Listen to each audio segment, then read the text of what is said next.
नमस्कार दोस्तों, फिर से स्वागत है आपका स्टडी फॉर सिविल सर्विस के यूट्यूब प्लेटफॉर्म पर द ब्यूरोक्रेसी। कल हमने डिस्कस किया था जेट स्ट्रीम्स के बारे में, यानी कि एक एटमॉस्फेरिक विंड का पैटर्न था जो एक सर्टेन हाइट पे क्रिएट होता है। दो सेट्स ऑफ जेट स्ट्रीम थी, एक पोलर और एक सब ट्रॉपिकल। विंड्स के सेक्शन को आज थोड़ा सा और आगे बढ़ाते हैं, और जो मैंने आपसे पहले कहा था कि लोकल विंड्स को हम अलग से देख लेंगे। Sea breeze, land breeze, katabatic, anabatic winds, इन सब पे आज चर्चा कर लेते हैं थोड़ी। तो लोकल विंड्स क्या होती हैं, अर्थात स्थानीय पवनों से क्या तात्पर्य है। तो ये विश्व के अलग अलग हिस्सों में बहती हैं और जहाँ से ओरिजिनेट होती हैं और जहाँ पहुँचती हैं वहाँ की मौसमी दशाओं को प्रभावित करती हैं। इतना इनका इम्पैक्ट रहता है। इसे ठीक ऐसे समझिए कि जैसे किसी निश्चित स्थान पर काफ़ी गर्मी पड़ रही है और लगातार अगर 3-4 दिन बारिश हो जाए तो मौसम मॉडिफाई हो जाता है।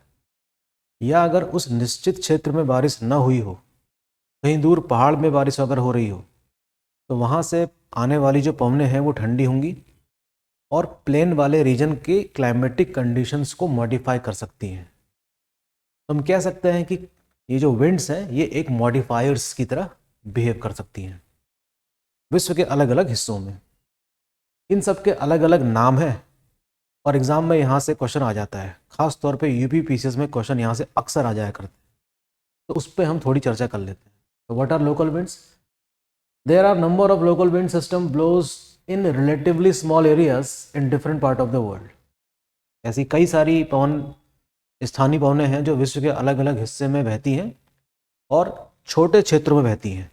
ठीक, और जैसे कि मैंने आपको बताया, जहाँ से ओरिजिनेट होती हैं और जहाँ पहुँचती होंगी वहाँ की क्लाइमेटिक कंडीशंस को काफ़ी हद तक मॉडिफाई करती हैं। तो इनमें से कुछ विंड्स के नाम आपको पहले से ही पता होंगे, कुछ चीज़ें आप उसके बारे में और भी जान सकते हैं। जैसे सिंपल सी बात, लूह का नाम आपने सुना ही होगा, जो भारत में रहती है गर्मियों के दिनों में, और कितनी गर्मी बढ़ जाती है उन दिनों आपको पता ही होगा, जून के महीने में, है ना, मई और जून के महीने में। तो लू कहाँ की लोकल विंड है? नॉर्दर्न प्लेन्स की है। ओरिजिनेट कहाँ से होती होगी? वेस्टर्न राजस्थान से होती होगी। किस तरफ बहती है? पश्चिम से पूरब की तरफ आती है। और गंगा का जो मैदानी क्षेत्र है वहाँ पर भी ज़बरदस्त प्रभाव डालती है। और हम समझ सकते हैं कि मई और जून की जो गर्मी है उत्तर प्रदेश के मैदानों में कितनी अधिक बढ़ जाती है। पूरा दिल्ली, उत्तराखंड का जो प्लेन वाला रीजन है वो, समूचा और Haryana, north part of Bihar, Madhya Pradesh वाला पार्ट जो है अच्छी खासी गर्मी की चपेट में रहता है उन दिनों। तो वो किसके कारण है? इन गर्म पवनों के कारण, जिसका नाम है लू। ठीक, अच्छा, आपने सहारा मरुस्थल देखा ही होगा, काफ़ी बड़ा मरुस्थल है, दुनिया का सबसे बड़ा। ठीक है, तो मैप के जरिए अगर हम समझें, ये अफ्रीका का एक रफ मैप समझ सकते हैं आप इस तरीके से। तो ये वाला जो रीजन है पूरा, इसको हम कहते हैं सहारा रीजन। तो सहारा रीजन से भी काफ़ी क्वेश्चंस आते हैं कि सहारा मरुस्थल का विस्तार अफ्रीका के किन किन देशों में हुआ है। जब आप इसको मैप में देखेंगे ना गौर से, तो देखो उसके अलग अलग नाम भी हैं सहारा डेजर्ट के। फिलहाल उस चर्चा में हम लोग अभी नहीं हैं। हम आपको बता रहे हैं कि सहारा रीजन में भी, क्योंकि एक पूरा हॉट डेजर्ट वाला इलाका है, तो यहाँ से भी विंड्स ओरिजिनेट होती हैं और उनको अलग अलग नामों से जाना जाता है। खमसिन का नाम सुना होगा आपने, खमसिन।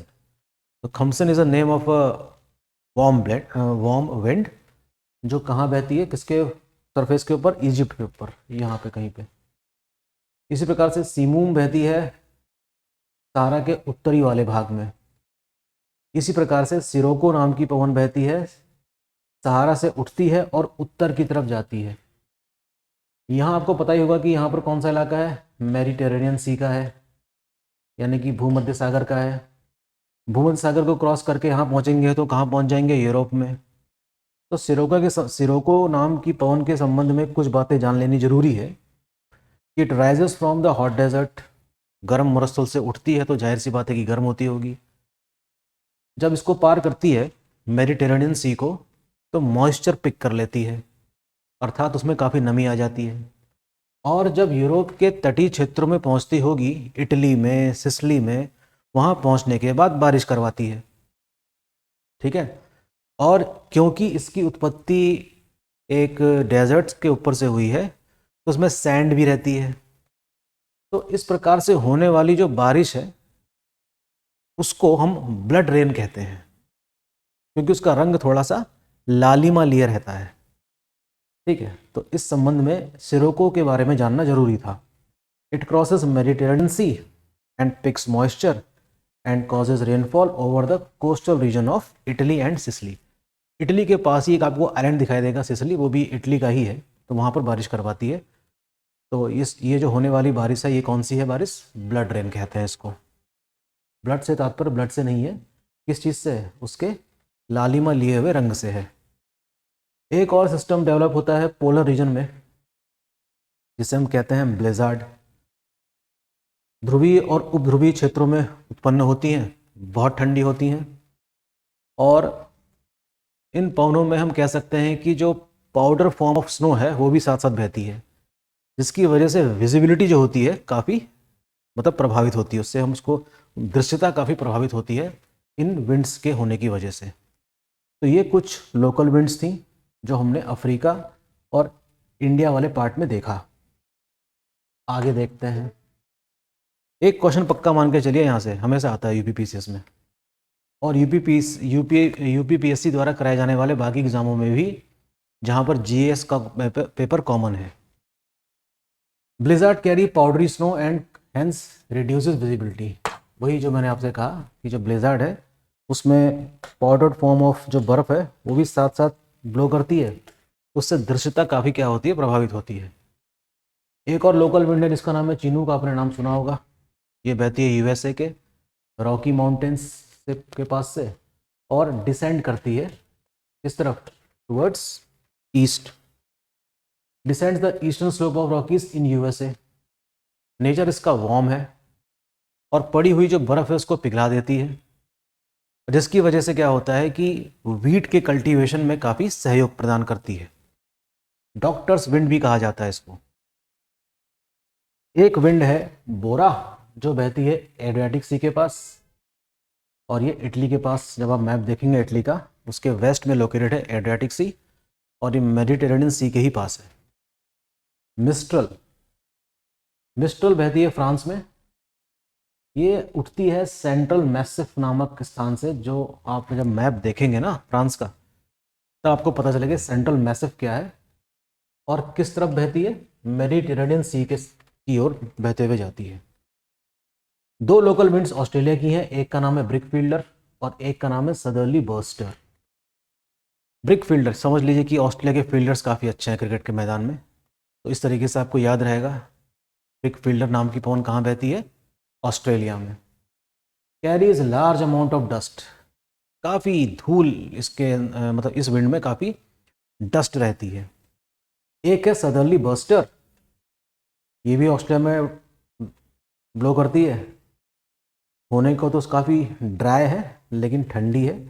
न्यू साउथ वेल्स वाले इलाके में ब्लो करती है और वहाँ के टेम्परेचर को काफ़ी डाउन कर देती है क्योंकि ठंडी है काफ़ी। Okay, very important. अब यहाँ पर सीधे सीधे हमने विंड्स के नाम लिखे हैं और वो कहाँ पे ब्लो करती है उसके नाम लिखे हैं। यहाँ से क्वेश्चन आते हैं अक्सर, जैसे कि बर्ग नाम की जो विंड है वो कहाँ बहती है? साउथ अफ्रीका में। आपके ऑक्सफोर्ड नाम के एटलस में एक मैप विंड्स का भी दिया है। कई सारे मैप जब कॉन्टिनेंटल फिजिकल पार्ट वाले ख़त्म हो जाते हैं ना, उसके बाद वर्ल्ड में ओशन करंट, विंड पैटर्न, इन सब के बारे में छोटे छोटे कई सारे नक्शे दिए रहते हैं। तो वहाँ पर इन सभी पवनों का नाम आप देख सकते हैं और लोकेट कर सकते हैं कि कौन सी विंड कहाँ बहती है। समूम नाम की विंड बहती है ईरान में। यामू नाम की पवन बहती है जापान में। ठीक, मैच द फॉलोइंग में आ सकता है क्वेश्चन। नॉर्वेस्टर नाम की विंड ब्लो करती है न्यूजीलैंड में। जोंडा का नाम आपने सुना होगा अर्जेंटीना में, काफ़ी इंपॉर्टेंट है एग्ज़ाम के लिए। सेंटा आना, ये भी यूएसए में बहती है लेकिन यूएसए के वेस्टर्न पार्ट में। जहाँ पर कैलिफोर्निया वाला पार्ट दिखेंगे आप, वहाँ पे ब्लो करती है। एक है विंड पसाट। पसाट एक वॉक्सवैगन की कार का नाम भी हुआ करता था, अब तो इसका प्रोडक्शन बंद हो गया है। ये बहती है इक्वेटोरियल रीजन में, किसी देश विशेष का नाम लिख रहे हैं, इक्वेटर के पास बहती है ये वाली विंड। इसका नाम है क्या? पसाट। पसाट मतलब शांत, पसाट का मतलब ही शांत ही होता है। ठीक है, तो ये रही कुछ लोकल विंड्स जो दुनिया के अलग अलग हिस्सों में ब्लो करती हैं और जहाँ पहुँचती हैं वहाँ के मौसम को प्रभावित करती हैं। देखते हैं आगे क्या है।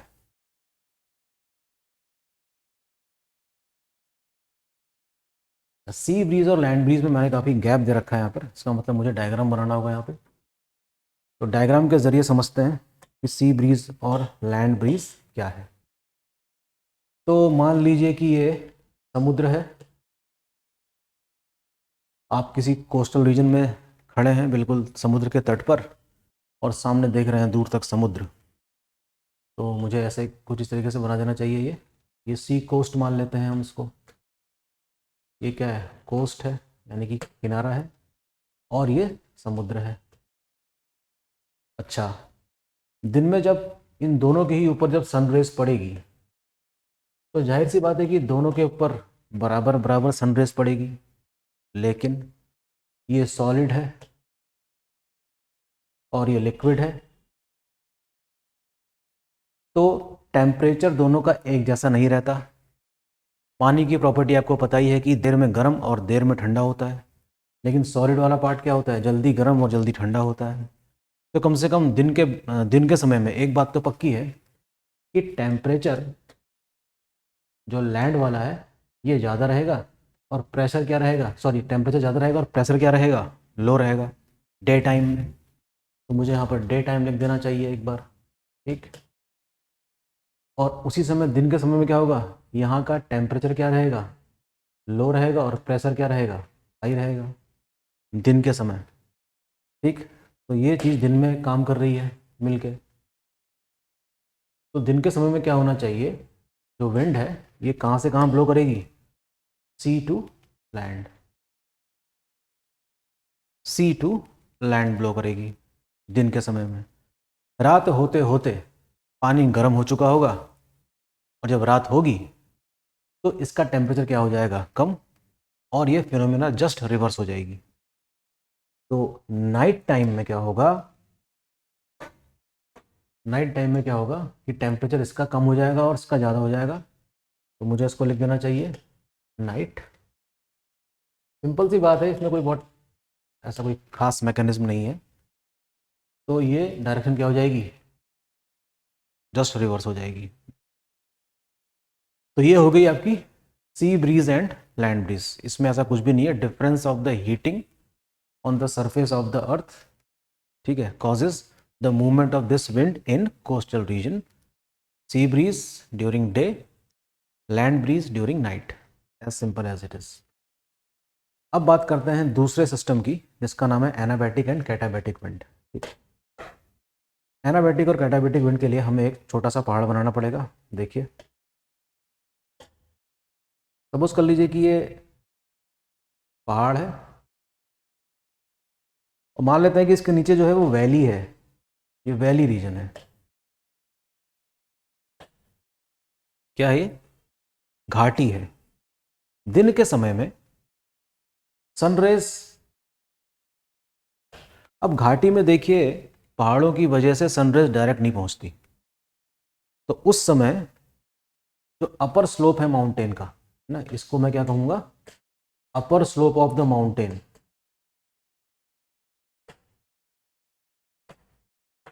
जो पहाड़ी का जो ऊपरी ढलान है वहां पर सनरेज पड़ेगी, और कम से कम दिन के समय में अपेक्षाकृत टेम्परेचर यहाँ का ज़्यादा हो जाएगा।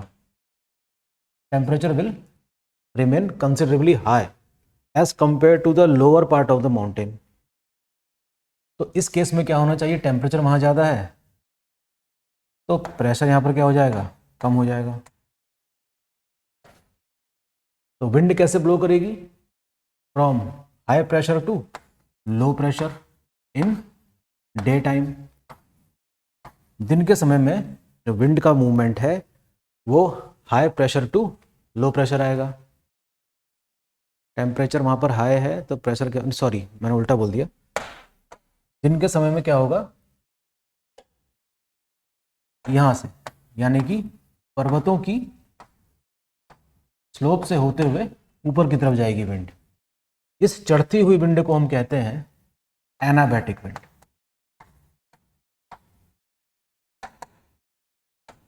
इस चढ़ती हुई विंड को हम क्या कहते हैं, एनाबैटिक विंड, यानी कि ascending wind is called what, anabatic wind. रात में फिर यही सिलसिला हो जाएगा उल्टा, जैसे कि हमने अभी सी ब्रीज और लैंड ब्रीज के केस में देखा था। रात के समय में क्या होगा कि सूरज ढल जाएगा और बहुत तेज़ी से तापमान यहाँ का कम होगा, और रात होते होते रेडिएशंस की वजह से वैली रीजन का जो टेम्परेचर है वो काफ़ी बढ़ जाएगा। ठीक है, तो फिनोमेना इसकी रिवर्स हो जाएगी। तो क्या होगा, टेम्परेचर यहाँ पर क्या है, ज़्यादा है, तो प्रेशर क्या होगा, कम होगा, पहाड़ का प्रेशर बढ़ जाएगा। तो वो विंड जो दिन में ऊपर की तरफ बहते हुए जा रही थी, अब रात में नीचे की तरफ बहते हुए आएगी। तो नीचे आने वाली जो विंड है इसको हम कह देंगे क्या, कैटाबैटिक विंड।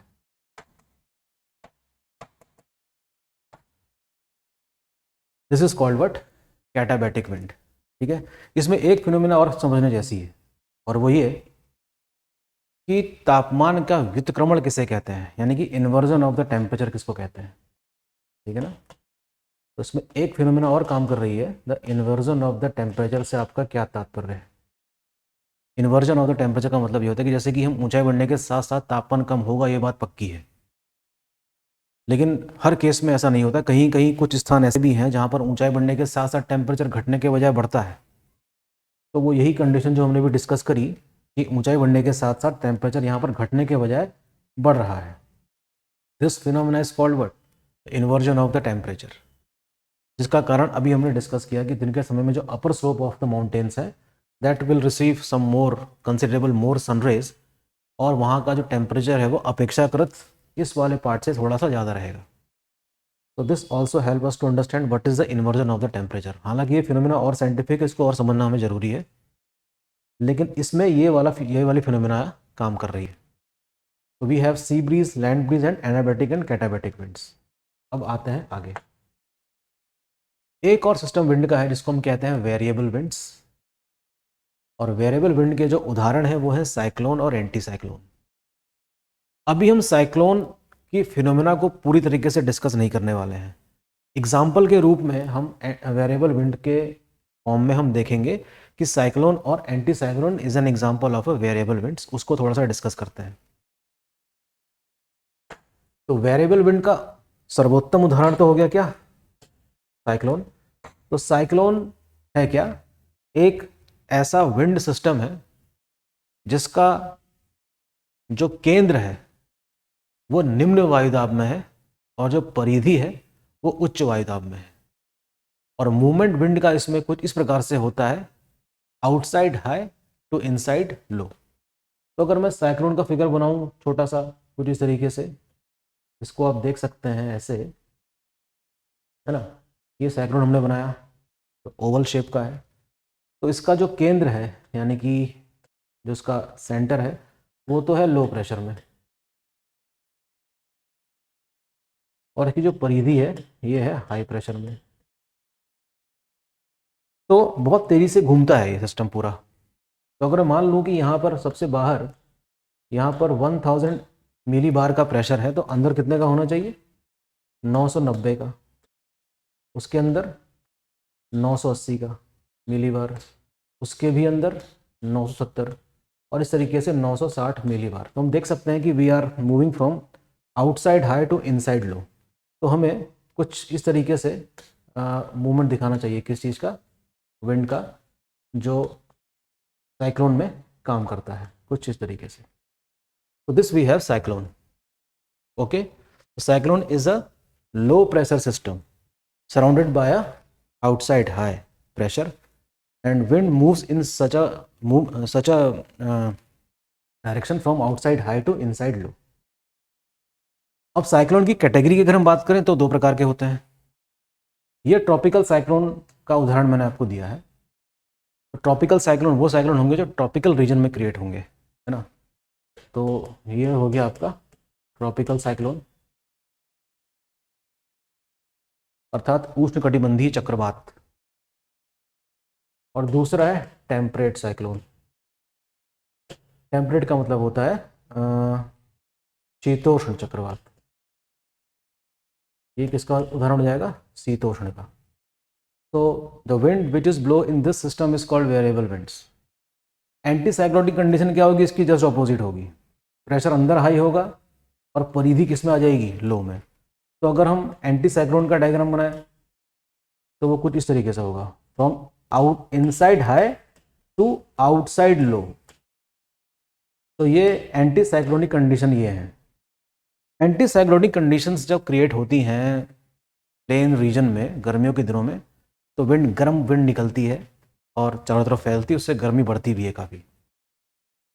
फिलहाल ये कंडीशन एक साफ सुथरे मौसम का सूचक होती है और ये विनाशकारी मौसम का सूचक होती है। साइक्लोन के बारे में अलग से पूरी फिनोमेना पढ़ाई जाएगी आपको, उसके लिए लेक्चर अलग से रिकॉर्ड करना होगा। फिलहाल ये एग्जाम्पल के रूप में हमने देखा कि साइक्लोन और एंटी साइक्लोन एक एग्जाम्पल है किसके? वेरिएबल विंड्स के। ओके, सो विंड सिस्टम का जो इंट्रोडक्टरी फॉर्म हम पढ़ रहे हैं, होपफुली वो आपको क्लियर हुआ होगा, और इस इंट्रोडक्टरी पार्ट से ही आप तक काफ़ी कुछ चीज़ें पहुंच चुकी होंगी, और डायरेक्टली कई क्वेश्चन आपको यहीं से मिल जाएंगे पीसीएस के लेवल के एग्ज़ाम के। यूपीएससी वाले एग्ज़ाम में हमें कुछ और डिटेल्स में देखना पड़ेगा इसको, क्योंकि वो कुछ करंट चीज़ों को भी एसोसिएट करके बनाता है क्वेश्चन। इसलिए स्टैटिक जो पोर्शन है हमारा ज्योग्राफी का वो तो है ही, प्लस इससे संबंधित मौसम से संबंधित जो सूचनाएं मिलती हैं हमको, जैसे कि cyclone warning centres, tsunami warning centres कहाँ कहाँ पे इस्टेब्लिश किए गए हैं, इस प्रकार से भी यूपीएससी क्वेश्चन क्रिएट करने में काफ़ी अच्छी तरीके से क्रिएट करता है। तो वहाँ पर हमें ये कॉन्सेप्ट तो क्लियर पहले से होना ही चाहिए, प्लस इससे संबंधित जो एसोसिएटेड फिनोमिनाज हैं रिसेंटली जो डेवलपमेंट हुए हैं उनके बारे में भी पता होना चाहिए। तो होपफुली आपको ये लेक्चर समझ में आया होगा। जब आप अपनी किताबों से पढ़ेंगे इन सभी चीज़ों को तो निश्चित मानिए कि एक ही बार में आपको सारा समझ में आ जाएगा। ठीक है, तो मिलते हैं जल्दी ही नेक्स्ट लेक्चर में।